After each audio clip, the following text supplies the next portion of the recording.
স্বাধীনতার ৫৩ বছরেও মুক্তিযোদ্ধার চূড়ান্ত তালিকায় নাম ওঠেনি দিনাজপুরের মকবুল হোসেনের। ক তালিকাভুক্ত হলেও গ্যাজেটে নাম না আসায় বঞ্চিত রয়ে গেছে সরকারি সব সুযোগ সুবিধা থেকে। মৃত্যুর আগে হলেও প্রাপ্য সম্মান নিশ্চিত করার দাবি জানিয়েছেন তিনি। দিনাজপুর প্রতিনিধি আনিস হোসেন দুলালের তথ্যছবিতে মৌসুমী রহমানের রিপোর্ট।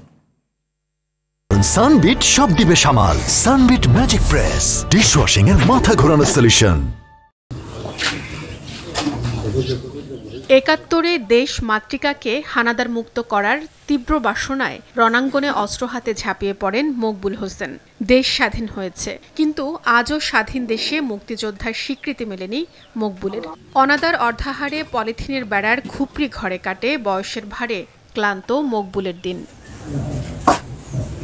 দিনাজপুরের বিরল উপজেলার কামদেবপুর গ্রামের মৃত সুলতান আলীর ছেলে মকবুল হোসেনের জন্ম ১৯৪৭ সালের ২৫ এপ্রিল। ৩০ বছর আগে তার কুড়ে ঘরে আগুন লেগে মুক্তিযুদ্ধে অংশ নেয়ার মূল্যবান কাগজপত্র সহ সবকিছুই পুড়ে যায়। ফলে ক তালিকাভুক্ত হয়েও গেজেট তালিকায় নাম ওঠেনি। কারো সহযোগিতা না পেয়ে পরিবার নিয়ে মানবেতর জীবন কাটছে তার। কমান্ডার ছিল, সে আমাকে যাচাই বাছাই করে আমাকে ক নম্বরে দিল, ক তালিকা দিল।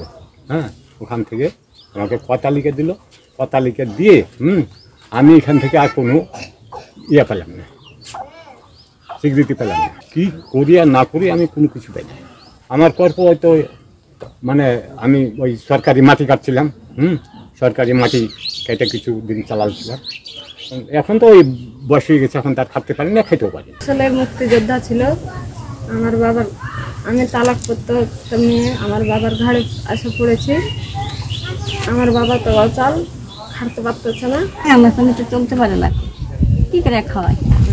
মুক্তিযুদ্ধ ছিল, তারপরে যে গ্যাজেটটা এখন যে পাওয়া যায় না, দেয় না, পাইনি।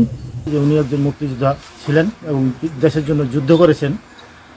কারণবশত ওনার সার্টিফিকেটটা ৯০ দশকে ওনার খেরের বাড়ি ছিল, কারণবশত ওনার বাড়িতে আগুন ধরে যায়, ফলে ওনার সনদ পুড়ে যায়। তো সেক্ষেত্রে উনি ওই অফিসে যোগাযোগ করেছে, অফিসে বলেছে যে আপনার সনদ দেখান। উনি দেখাতে পারেনি। এখন পর্যন্ত ওনার মুক্তিযোদ্ধা গেজেটে ওনার নাম আসেনি। হঠাৎ করে বাড়ি পুড়ে যায়, ওনার কাগজগুলো নষ্ট হয়ে গেছে। ওনার অবস্থা এত করুণ, ভাষায় প্রকাশ করার মতো। সরকারের কাছে আগুন আবেদন জানাচ্ছি যে আমার আব্বা একজন পরিকৃত মুক্তিযোদ্ধা ছিলেন, যেন পরিকৃত মুক্তিযোদ্ধা সেই জন্য একটা সম্মান তার যে আছে সেই সম্মান ভাতা যেন পায়। মকবুলের সঙ্গে যুদ্ধে অংশ নেওয়া সঙ্গীরা গেজেটভুক্ত হয়েছেন।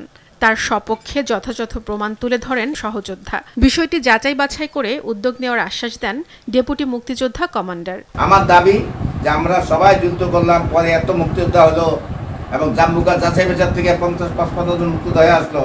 এবার কে বা কাহারা, আর এখন জানা শোনা যারা জানে যে অমুক মুক্তিযোদ্ধা, পাবলিকও জানে, সেই লোকটা হলো না কেন? একমাত্র পয়সার অভাব হয়নি। আমার সাথে সহযোদ্ধা একই তাঁবুতে আমরা থেকেছি, একই তাঁবুতে ঘুমাইছি এবং বিভিন্ন রণাঙ্গলে বিভিন্ন অ্যাটাকে আমরা অংশগ্রহণ করেছি। আমি ইতিপূর্বে তার জন্য একটি লিখিত দিয়েছিলাম, কিন্তু দুঃখজনক সেটি এ পর্যন্ত কার্যকরী হয় নাই। দেশের জন্য জীবন বাজি রাখা মকবুল হোসেনকে দ্রুত গেজেটভুক্ত করে সম্মানিত করা হবে, এমনটাই প্রত্যাশা সচেতন মহলের। মৌসুমী রহমান, RTV।